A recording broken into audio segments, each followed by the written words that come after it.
男朋友去接她回国的白月光，我跟着去了。接机时，他警告我一会离我们远点。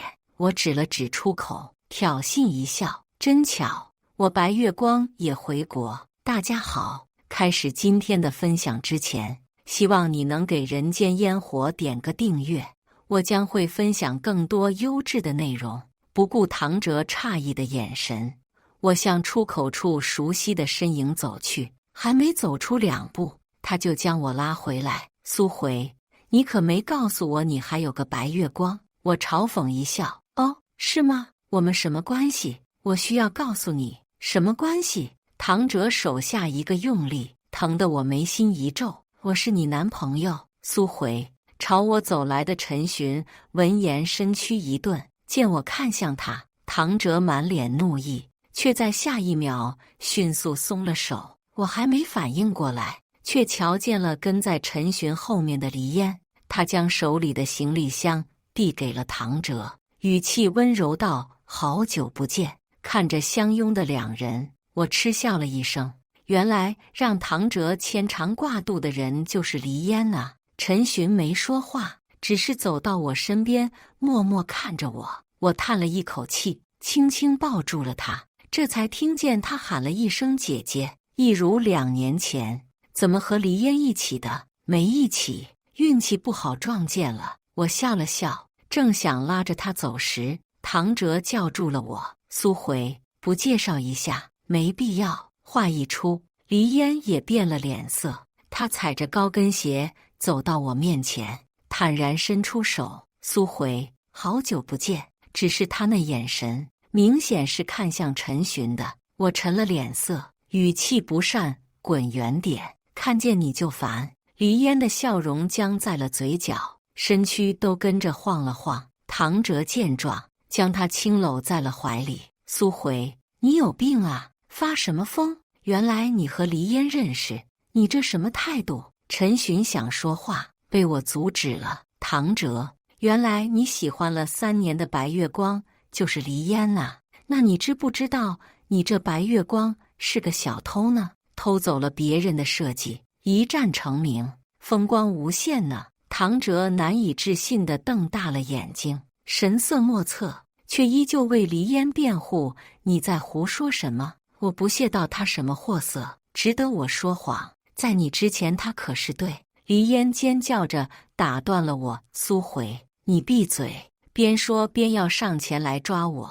陈寻侧身替我挡住。我望着唐哲：“别告诉我，你也是因为寻光知道黎烟的？”唐哲目光躲闪，我了然一笑：“寻光，当年黎烟凭借这件作品获得了金鼎奖，设计圈的无名小卒，一夜爆红。那件作品明明是陈寻耗费了2年的心血。”黎烟眼尾带红，语气却尽是嘲讽：“苏回，陈寻都没有说什么，你在气什么呢？还是你那司马昭之心得不到回复，不甘心罢了？”一直沉默的陈寻抬手搂住了我微僵的肩膀，面色淡然，说出的话却异常残忍：“黎烟，管好你的嘴，别来招惹苏回，我能送你上高台，也能拉你下地狱。”黎烟见陈寻动怒，拉着唐哲急匆匆走了。我带着陈寻回了住所。当初他刚到我工作室时，还是一个刚毕业不久的学生。我大他3岁，他不像其他人那样喊我姐或者老板，而是叫我姐姐。有段时间，他念叨着想买房，我开玩笑说我住的小区我那一层有空房，干脆买了和我做邻居。他就真的买了。盯着陈寻开门的背影，我冲动开了口：“陈寻，2年了，你还是不告诉我答案吗？”陈寻动作一顿，许久后才转身拥住了我，脑袋亲昵地蹭了蹭我颈侧：“姐姐，我想你了，好想好想。”闻言，我眼睛一酸，泪水决堤。我喜欢陈寻，他是个很有天赋的服装设计师，设计过很多爆火的作品。他刚到工作室，我就对他关注有加，不只是我，其他人也是。毕竟陈寻的长相格外出挑，黎烟就是其中一个人。我那时只当他是摇钱树。陈寻性格温和，却异常难接近。我费了很大心思才和他熟络起来。那时我每天都给他准备一瓶温热牛奶，因为他胃不好。他作品拿了奖，请他出去吃饭。一向爱吃辣的我点了一桌清淡的菜，甚至在他生日的时候亲自给他做了蛋糕，送给了他我自己设计的项链。大家都开玩笑说我偏心，只对陈寻好，我不置可否，毕竟他为我赚得多。陈寻一开始以为我要潜规则他，对我万般防备，后来渐渐也开始接受我的好意，甚至主动和我分享他的创作。寻光是他付出最多的作品，可黎烟偷走了陈寻的设计，拿去参加了比赛。陈寻阻止了我报警，他选择原谅了黎烟。因为这个，我和他大吵了一架，我将黎烟赶出了工作室。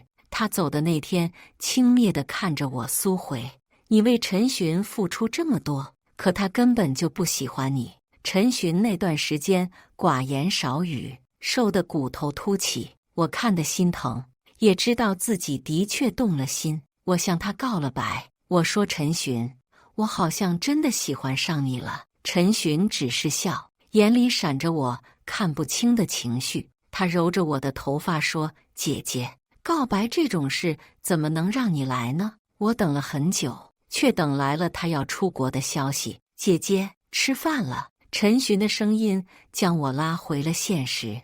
你冰箱没多少菜，只能将就吃了。姐姐，你是不是又老点外卖？都说了不健康。望着眼前的3菜1汤，我舒心一笑。那你以后都给我做好不好？我不太会做饭。以前陈寻老会在我的冰箱塞满菜，每天都过来教我，我只顾吃，也不学。他总是无奈地说：“姐姐，老吃外卖不健康的。”我半开玩笑似的回道：“那你以后都给我做饭好不好？”明明已经过去了2年，却依旧历历在目。陈寻垂着眸，半晌才低低问道：“姐姐，你和你男朋友啊？”我急急咽下嘴里的饭，将手上戒指摘下，随手塞进了衣服包里。我和唐哲只是合作。陈寻抬眼疑惑地看着我，还夹杂着一丝委屈。之前工作室出了点问题，唐哲的爷爷很喜欢我的设计，所以帮了我很大的忙。他老人家身体不好，很希望在临终前看见唯一的孙子成家。我和唐哲只是假扮男女朋友。陈寻听完，轻轻笑了笑，压着声音说了一句：“我知道了。”饭后，我盯着厨房陈寻洗碗的背影出神，察觉到我的目光，他转头朝我笑：“姐姐，去坐着吧。”我咬着唇纠结半天，上前从背后抱住了他。“陈寻，我喜欢你，你再不给我回复，我就没有说第3次的勇气了。”陈寻擦干最后一个碗，才叹了口气说：“我不声不响出国2年，姐姐不怨我吗？怨。你不在的时候，我天天骂你。但是陈寻，每个人都有自己的秘密，等你想告诉我的时候，我自然会知道。”陈寻沉默了多久，我心就狂跳了多久，直到唇角附上一抹温热。“姐姐，我爱你。”温柔又强制的吻掠夺了我的呼吸，唇舌交缠，陈寻的眉眼都泛着柔情。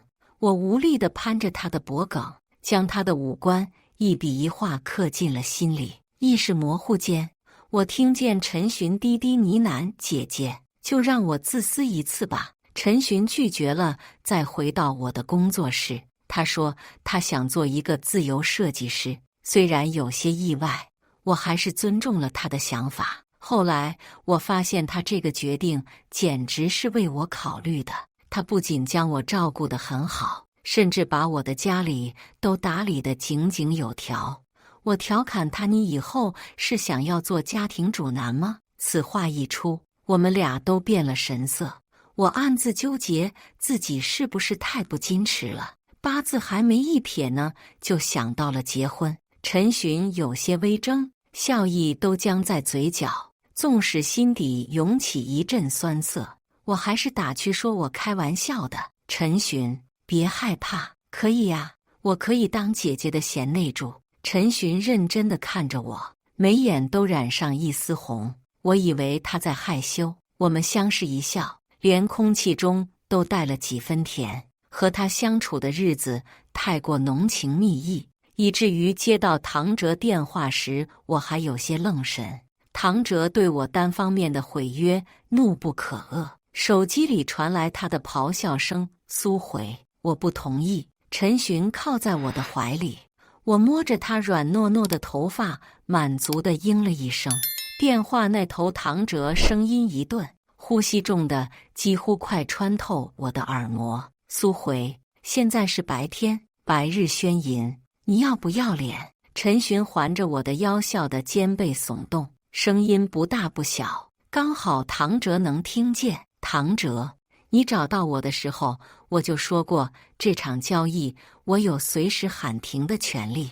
你能和你的白月光纠缠不休，我就不能和我的白月光重续旧情了。别那么自私，唐哲。对面没了声响，就在我准备挂断电话时，唐哲才极轻地说了一句：“苏回，这周末再陪我去看一次爷爷吧，他想你了。”我无法拒绝。周末唐哲在楼下等我，见我和陈寻一同出现，立马黑了脸。苏回，这才几天，你们就住在一起了？我笑而不语，在陈寻脸上亲了亲，才上了车。没有得到回应，唐哲扣着安全带的带子不让我系。苏回，你就这么急不可耐？我手撑着额搭在窗框上，懒懒地打了个哈欠。唐哲，你生气个什么劲？别告诉我你喜欢上我了。安全带扣上。唐哲的气息转瞬即逝，冷哼声随即响起。呵，你一会最好在爷爷面前装得像一点。想到唐爷爷，我坐正了身子，侧目盯着唐哲冷硬的线条。当初唐哲求着让我和他做戏，与此同时也警告我不要对他有所图。我一直知道他心里有个人，纠缠1年无休，女方出了国，没想到那个人居然是黎烟，那个人偏偏是黎烟。我嘲弄地勾了勾唇，语气泛着冷意：“唐哲，这2年我为你公司免费设计，唐爷爷的恩情我早就还清了。你妈妈那么不待见我，我都咬着牙受了。我不欠你什么，一会就和爷爷说清楚吧。”身旁唐哲沉着脸，周遭温度都好像降了几分。快到别墅时，他才开口道：“苏回，你以前对我态度没有这么差，现在这样是因为黎烟吗？”我没忍住笑了。是啊，我一向恨屋及乌，唐家好歹是名门望族。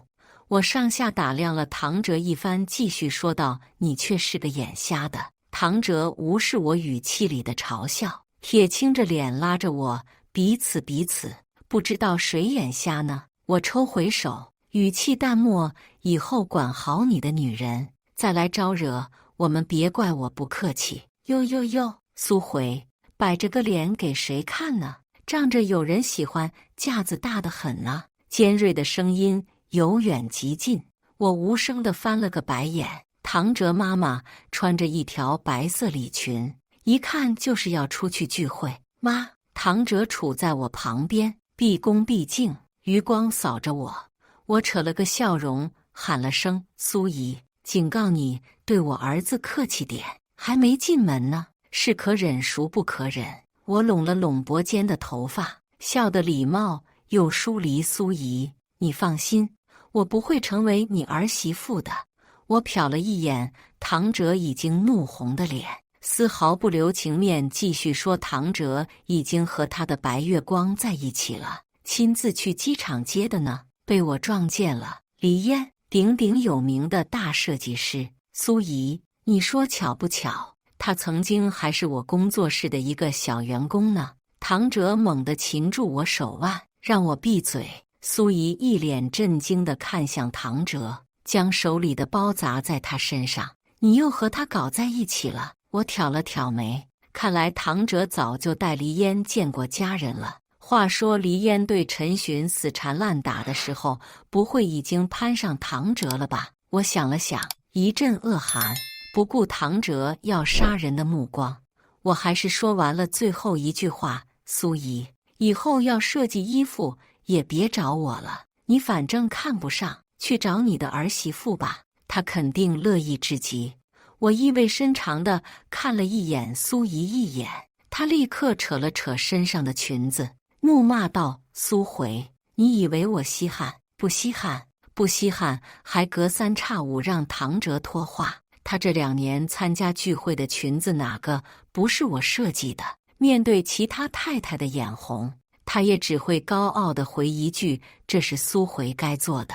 唐哲将我推到一边，低声下气安抚好他妈后，扯着我往里走。苏回，你真是不可理喻，爷爷身体不好，不要刺激他。我看着他咬牙切齿的模样，舒畅地出了一口气。委屈了自己2年，总要回点本。刚走到楼上，阵阵咳嗽声穿过楼道，持续不断。唐爷爷坐在轮椅上，头发花白，重重捶着自己的胸口。爷爷，喝口水。我轻拍着他的背，唐哲在一旁耐心地喂着水。唐爷爷浑浊的目光中倒映着我们2人，他欣慰地笑了笑。苏回，你和唐哲打算什么时候办婚礼呀？爷爷想看着你们成婚，不然怕没有机会了。唐哲看着我，欲言又止。我狠心说道：爷爷，我和唐哲不会结婚了，我遇见了很爱很爱的人，唐哲也是，我们并不是最适合彼此的人。唐爷爷盯着我们看了很久，才叹了口气：感情的事强求不来，我也知道你们只是为了哄我。苏回，以后也多来看看爷爷吧。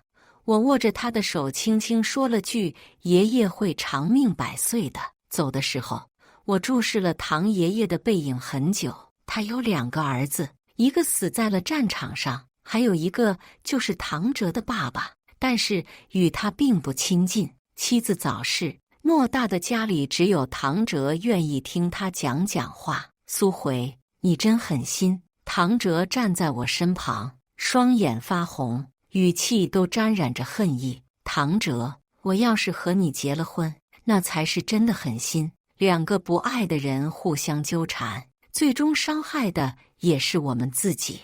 我重重呼出一口气，带着释然。唐哲，和黎烟好好过吧，以后我们别再见了。我转身欲走，身后急促的气息传来，让我平静的心又泛起了涟漪。苏回，我和黎烟没有可能的，他爱的人一直是陈寻，他和陈寻一起在法国待了2年。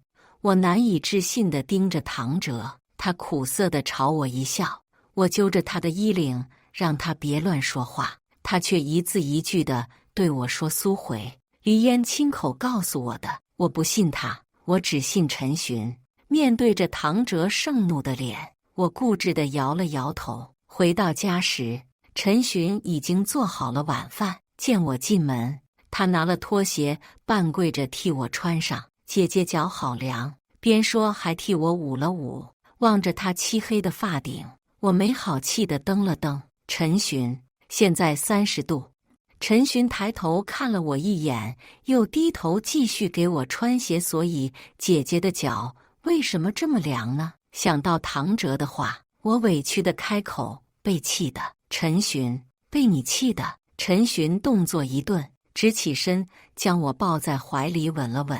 姐姐说是对我哪里不满意，我改。我红了眼眶。陈寻，你在法国2年，和谁一起的？陈寻身体明显一僵，不等他开口，我继续问道：黎烟陪你一起在法国待了2年是吗？陈寻急了，呼吸都变得急促，他紧紧搂着我，似是要揉进骨肉里。姐姐，你相信我的对吗？见我不回答，陈寻将脑袋靠在我颈窝，嘴唇贴在我的脉搏上，轻轻吻着，半晌才嘶哑着声音开口：“他不知道从哪知道了我的地址，偷偷跟过去的。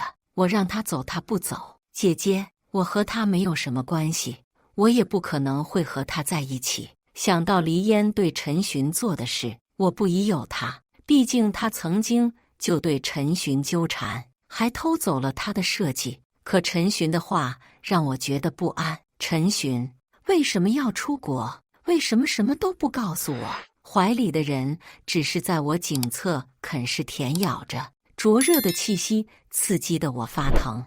过了很久，陈寻才看着我，他从眼圈到脖子都透着不正常的红，那双一向平静的双眸闪着泪光，琥珀色的瞳孔满是痛苦。他用手遮住了我的眼睛，黑暗中他微微喘着气，声音哽咽：“姐姐，再给我一些时间，我会把所有事情都告诉你的。就让我再自私一段时间，到时候我什么都听你的。”陈寻让我很没有安全感，即使每天在他怀里醒来，我却总觉得他眨眼间就会再一次消失不见。这种强烈的感觉一直持续到再一次见到黎烟。设计圈每年都有一场宴会，能者显山露水，新人崭露头角。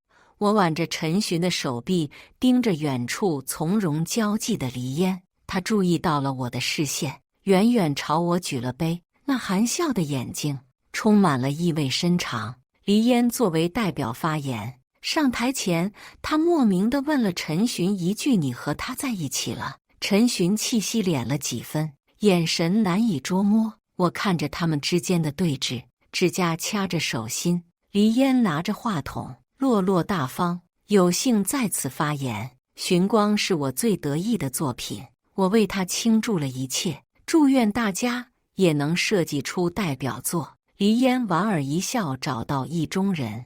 他直勾勾地望着陈寻，爱慕一览无遗。我紧咬着嘴唇，竭力压下心中的不安。“姐姐，我们先走吧。”陈寻在我耳边轻声说道。我却捕捉到了他眼里一闪而过的焦急。我摇了摇头，一字一句地说：“不。”陈寻，我要找黎烟问清楚。陈寻脸色苍白，最终只淡淡道：“好。”休息室内，黎烟翘着二郎腿，以上位者的姿态打量着我。他视线划过我挽着陈寻的手，那双秀眉不自觉地蹙起。“呵，你们还真是在一起了。”我松了手，无视着陈寻恳求的眼神。“黎烟，说清楚，你到底是什么意思？”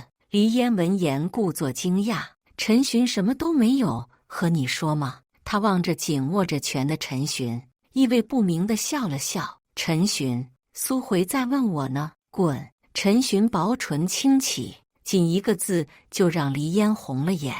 我走到他面前，轻轻拍了拍他那张娇艳的脸。“黎烟，告诉我，你们之间到底发生了什么？”“好呀。”黎烟直起身，语气嘲弄苏回：“你多卑微啊！陈寻什么都不告诉你。”我拦住了陈寻上前的脚步，继续说：“唐哲肯定告诉你，我在法国陪了陈寻2年吧？那你知不知道，寻光其实是陈寻送给我的呢？是他亲手送给我的。”苏回一字一句，掷地有声，足以让我的坚持顷刻间崩塌。“黎烟，滚出去！”陈寻语气淬着冰。“姐姐，你听我解释。”陈寻声音打着颤。我扯出一个苦笑：“好，我听你解释。”“陈寻，我只信你。”陈寻躲开了我的视线。那一瞬间，我觉得他太陌生了。黎烟红着眼问陈寻：“我在法国陪了你2年，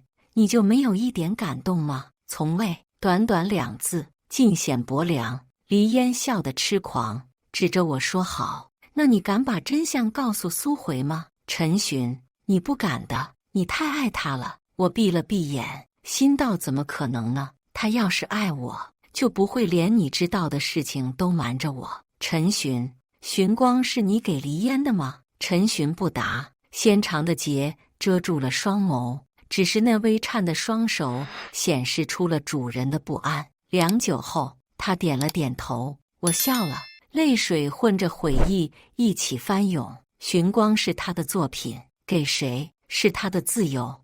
我只是一个局外人，不足挂齿。我抹掉了眼角的泪，轻声说道：“陈寻，我不想听你的解释了。”陈寻难以置信地抬头看我，换了一句：“姐姐。”他环住我的腰，滚烫的热泪落在我颈侧。我一根一根掰开他的手指，将自己的心血拱手让人。欺骗了我那么久，你让我相信你什么？陈寻，我如同行尸走肉般回了家，闭上眼，脑海里全是陈寻点头的画面。身为一个设计师，创作就犹如自己的心头血。陈寻将这滴心头血给了黎烟，我将手机关了机，自然没有看到陈寻的几十个未接电话。第二天开门的时候，我看见了坐在门口的陈寻，他在门外坐了一整晚，面色苍白又浮肿，眼圈发黑。我还是心疼了，将他带回家，给他熬了粥。他守着我，亦步亦趋。一贯坚强的人此刻脆弱的不堪一击。陈寻，还是不肯告诉我吗？你知道的，只要是你说的，我都会信。我原以为陈寻想通了，可他只是喝着那碗粥，掉着泪，却不肯开口说一句话。在一起后，我想了万千种我们的结局，唯独没料到他会哭着对我说：“姐姐，我要走了，来送送我吧。”陈寻又要走了，依旧是不留一句话。在听到他给我发的语音后，我还是去送他了。他说：“姐姐，就让我再自私一次好不好？你来送送我好不好？”陈寻好像我命中的劫，明明是他伤害我，我却觉得他活得一点都不肆意。他将房子卖了，他这次不会回来了。看见我来，他高兴地抱住了我。如果不是他的泪打湿了我的皮肤，我真的以为他是铁石心肠。闪烁的大屏模糊了我的视线。我说：“陈寻，我恨死你了。”陈寻只是抱我更紧，在我耳边说了一句好。他走后，我没日没夜的工作。唐哲看不下去了，拉着我去酒吧发泄。扑朔迷离的灯光下，他摇着酒杯，若有所思。沉默半晌，他声音极小地说了一句：“苏回，要不和我试试吧？”尾音被音乐盖过，少了几分真切。我打发着要来搭讪的人，一时竟不知作何回应。怎么要放弃你的白月光了？离烟二字终是个哑。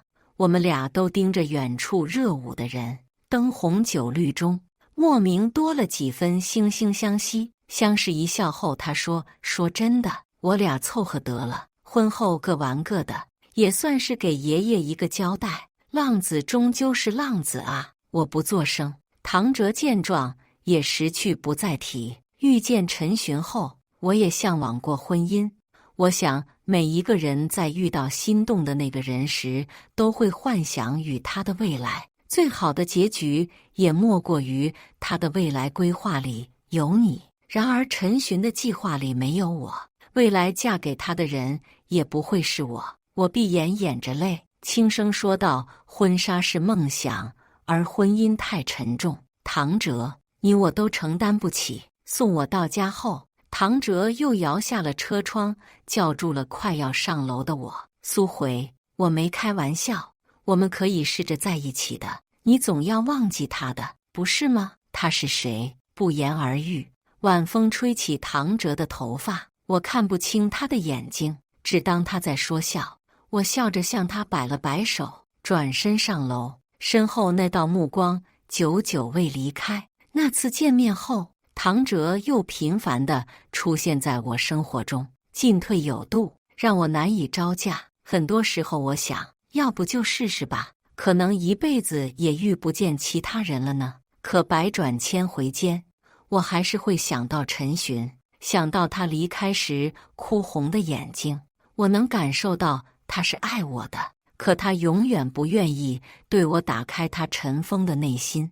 我在这场博弈中已经失去了尊严，可我总觉得陈寻不幸福。唐哲磨了一周要和我吃饭，无奈之下，我答应了。他带我去了一家他常去的餐厅，服务员看看我，颇为震惊地说：“唐总，换人了。”我无视服务员意味深长的眼神，悠然点着菜。唐哲打发他走后，对我抱歉地笑了笑：“不好意思，老熟人，说话不过脑子。你只带梨烟来过吧？”天意弄人。餐厅门口，一道俏丽的身影顿在原地，远远注视着我们。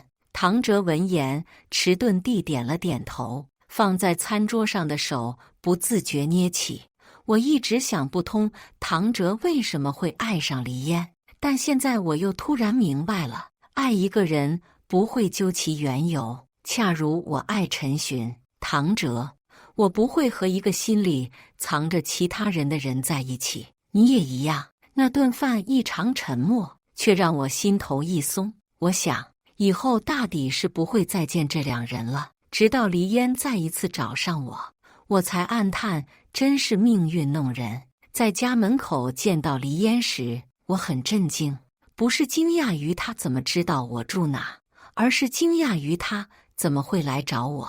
一向高雅得体的人，此时却满眼通红，语气低沉地对我说：“苏回，我们聊聊吧。”刚放下包，还没来得及嘲讽他两句，梨烟泪如雨下，哭着说：“苏回，去看看陈寻吧，他快要死了，我僵在原地。”苏回，陈寻骗你的，他得了癌症。就在他出国之前，我不小心看到了他的检测报告，威胁他和我在一起。他不肯，于是将寻光给了我，求我瞒着你。法国也是我追过去的，我威胁他不给我地址，我就告诉你，他那2年都在治疗。陈寻是我生命里的那个陈寻。我想质问梨烟，一时竟失了声。我掐着他的脖子，嘶哑着嗓音问：“为什么？为什么不告诉我？”他眼里布满怨恨，像来自阴间的厉鬼。为什么？因为我恨你啊，苏回。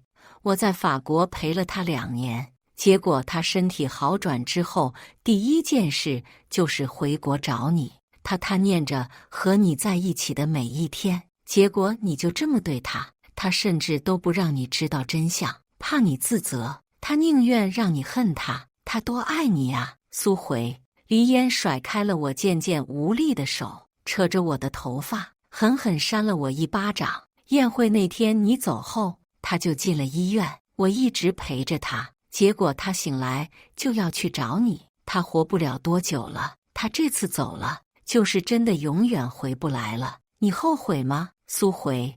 你现在是不是恨死你自己了？梨烟疯了般的笑着，扯着我头发的手越发用力，疼痛时我不得不扬着脸，可心里钻心的疼竟让我失去了反抗的力气。在梨烟巴掌落下之前，我擒住他的手，再次附上那纤细的喉。梨烟，我掌下用力，他瞬间涨红了脸。你该死，你不该威胁陈寻，也不该瞒着我。他说不出一句话，只能垂着我的手。我并未松力，看着他怒瞪着双眼，倒不自觉翻白眼，脸上青筋暴起。告诉我陈寻在哪？他流着泪点了点头，在我松手时颤着声骂：“你这个疯子！”梨烟捂着脖子走了，只剩我麻木地拿手机订机票。只是泪水落在屏幕上，我看不清，不知第几次在衣服上擦干净屏幕时，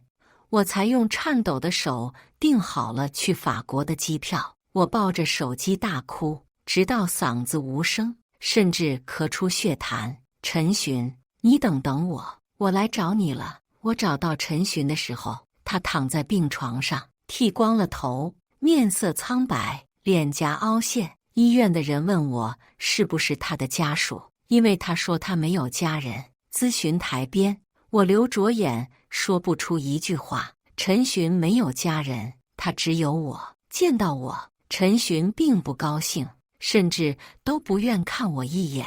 我摸着他那颗光光的头，委屈着说：“都不想和姐姐说话了吗？”陈寻一瞬间红了眼，拉住我的手，小声抽泣，眼泪在我掌心像刀一样刺得我疼。医生说陈寻活不过2个月，我不信。我每天推着他晒太阳，为他学习做饭，看着他吃下去又吐出来，我笑着安慰没事。看着他日渐消瘦，我祈求医生竭尽所能救他。陈寻都看不下去了，轻轻抚着我的头发，笑着说：“姐姐，你还不如多陪陪我呢。”于是后来一天24小时，我时刻不离他。我看着他的生命一点点消逝。我一向不信佛，可我一瞬间理解了无数在医院对着墙祈祷的人。我们力不从心，只能请佛庇佑。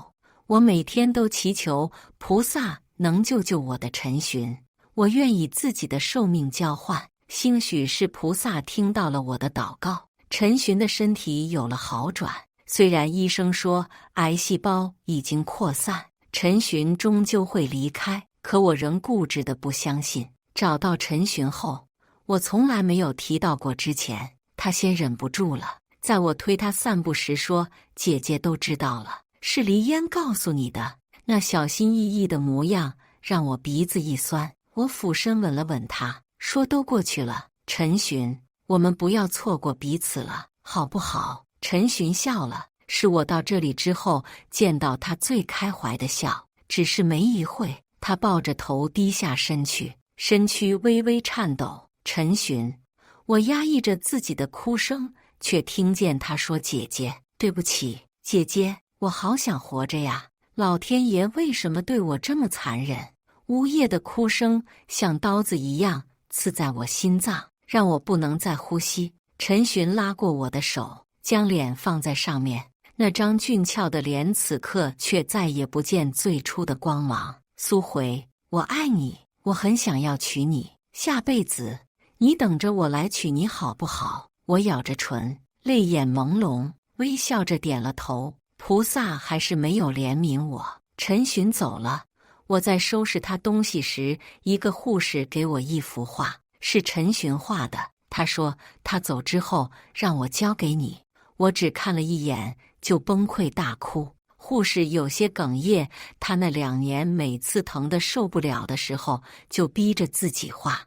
我们都知道他是要送给你的，幸好你也来了。那是一张婚纱设计图，署名是陈寻，旁边有一句话：我想娶苏回。我将陈寻的骨灰装在了一个荷包里，带在身上。那件婚纱我制作了出来，放在了家里，等我死后便一同烧了。陈寻说他想看看这大千世界，我带着他去完成他的梦想。后来再回故乡，是唐哲和黎烟结婚的时候，我没想过黎烟会邀请我，他可能也没想过我会来。新人成婚，普天同庆。唐哲挽着黎烟，敬了我一杯酒，有些犹豫地说道：“苏回，这么久了，你也该放下了。”黎烟一听，红了眼眶，也落着泪看着我：“苏回，对不起，你忘了陈寻吧，放过你自己。”我笑着喝完手里的酒，对他们说了一句：“新婚快乐。”身后奏乐声继续响起，依稀还传来唐哲招呼宾客的声音。每个人都有自己的宿命，我的宿命是陈寻。陈寻，今生我带你看遍了这人间，下辈子我等着你来娶我。